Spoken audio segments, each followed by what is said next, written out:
If Lil Baby asked me to send through some unique orchestral samples, here's exactly what I would send.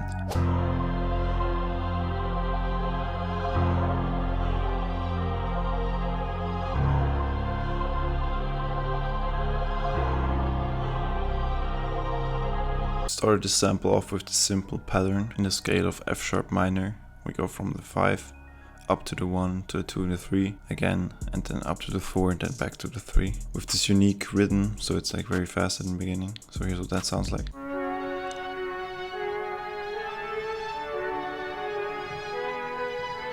Another unique thing you can do to keep the movement going so they don't sound the same is move up from the 5 to the 6 from the root notes. So it's like progressively moving, going somewhere. The preset I used is from Analog Lab, from Digital Flips, from my brother Micro Lens. And I've added a portal and an EQ to cut out the lows. Once you have that fire initial melody done, what you should do is layer it with another sound. So in that case I picked a string.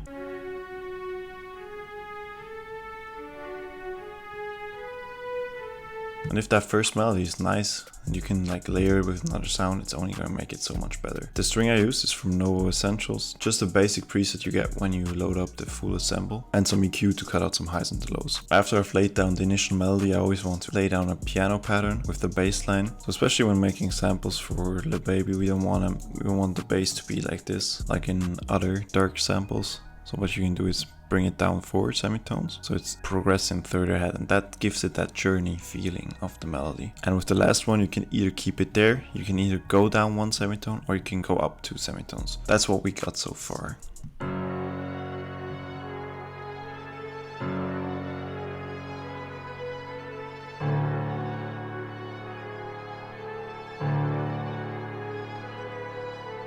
If we were to pitch it up 2 semitones, it would sound like this.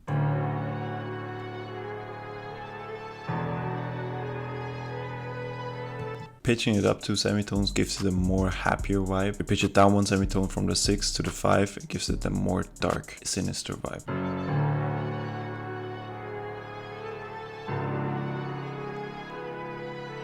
Pretty much the bassline is the most important thing if you want to make samples for Lil Baby, and their samples always sound like they're on a journey, and the bassline is the way you get that movement in and create that journey. But I wanted to add some ambient, so what I did is I pulled in a vocal phrase from my upcoming phrase kit, which sounds like this.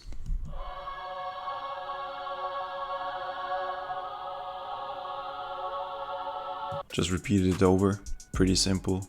Nothing much to say. I have a bunch of free kits on my website as well with free phrases, so if you need some phrases, check them out. Next thing I added was a staccato choir. I kind of heard that in my ear, so here's what that sounds like.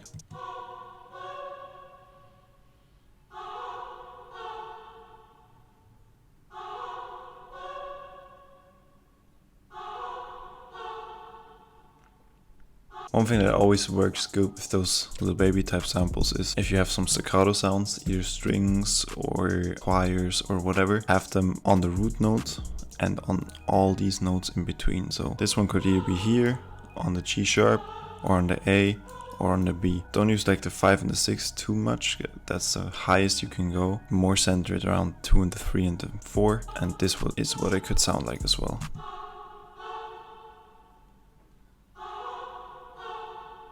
The preset I used is from Choir Omnia.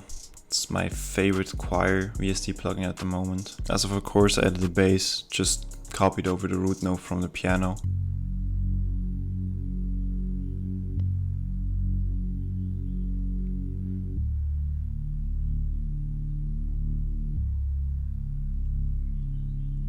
When I'm looking for basses, I always want like something clean, something not too distorted, especially for those Lil Baby samples. So I picked the Urbanese preset from Heat Up 3, which is one of my favorite of all time. Highly recommend. Now to arrange it, what I always do is I have the main part where all the instances are playing instantly, so everyone who listens to the sample instantly knows what the whole sample is about. Then we'll go into the second part, which is the first part just without the bass, and then we'll go into 3 to 4 more unique creative verse type of parts where I take out a lot of the sounds and create different patterns. And one tip I can give you is always like lay down some drums even when you start making the melody, so you can hear what sounds good together. Then at the end with the stems, of course, simple, nothing not a lot to say there. What I then do is I mostly get in there to the master channel, press that little dot down there until it turns red, press Option R or Alt R on Windows, export it out. So I have the whole sample in one here. Then I can just go in there and start playing with the pitch and changing it. In that case, I pitched it down one semitone. So that's what the whole sample sounds like with some drums on there.